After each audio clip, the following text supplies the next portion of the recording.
ఖమ్మం జిల్లా వైరా నియోజకవర్గంలోని శ్రీ కోదండ రామాలయంలో శనివారం సాయంత్రం అయ్యప్ప పీఠ పడిపూజ మరియు నగర సంకీర్తన మహోత్సవం అంగరంగ వైభవంగా సాగింది. గురుస్వామి బాసటి రామారావు నేతృత్వంలో పూజా కార్యక్రమాలు జరగగా ఈ సందర్భంగా అయ్యప్ప శరణఘోష, దీక్షాపరుల నృత్యాలతో రామాలయం ఆవరణ మారుమోగింది. రామాలయం విద్యుత్ కాంతులతో వర్ధిల్లాయి, విరాజిల్లాయి. మామిడి తోరణాలు, అరటి బొద్దెలు, సుగంధపరమైన పుష్పాలతో శ్రీ విఘ్నేశ్వరుడు, అయ్యప్ప స్వామి, శ్రీ సుబ్రహ్మణ్యేశ్వర స్వామి 18 మెట్లను అత్యంత సుందరంగా ఏర్పాటు చేశారు.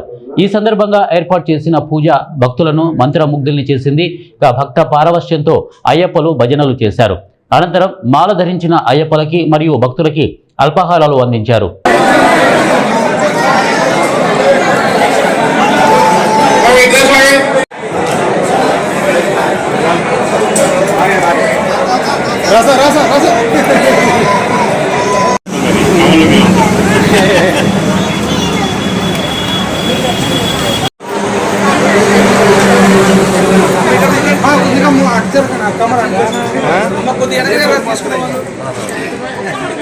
కొద్దిగా అవతలికి జరగండి.